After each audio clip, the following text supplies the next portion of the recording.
Σήμερα σας παίρνω μαζί μου με μια μικρή περιήγηση.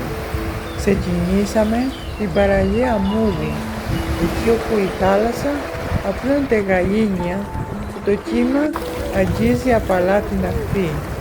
Μαζί με το μικρό μου Ιριδάκι πήραμε το δρόμο της βόλτας δίπλα στο νερό και προχωρήσαμε στον όρμο.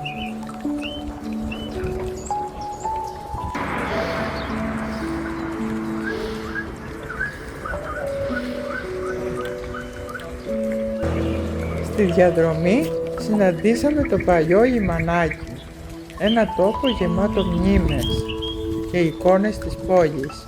Λίγο πιο πέρα κάναμε στάση στον αγαπημένο μας παιδότοπο.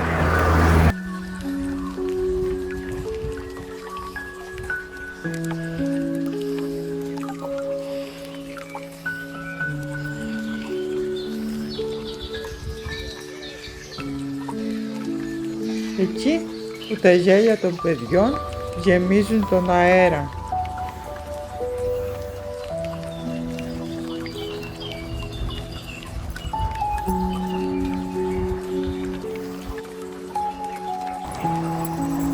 Συνεχίσαμε μπροστά από τα μεγάλα ξενοδοχεία της περιοχής και φτάσαμε μέχρι το Μπουρούνι.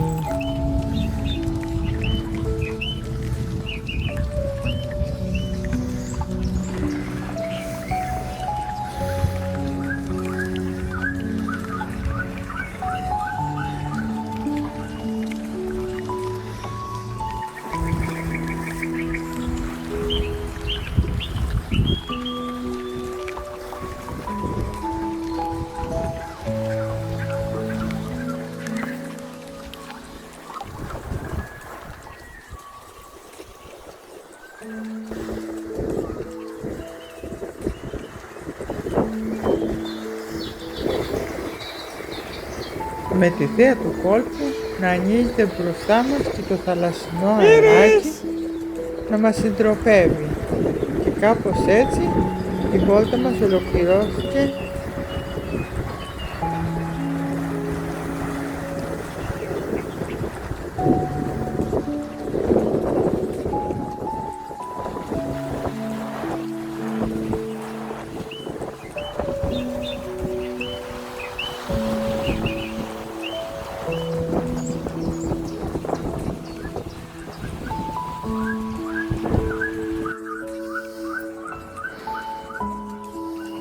Και κάπως έτσι η βόλτα μας ολοκληρώθηκε στο Βυζαντινό ναό Αγίου Νικολάου, εκεί όπου η ιστορία λέει πως από τον Άγιο πήρε το όνομα της πόλης μας.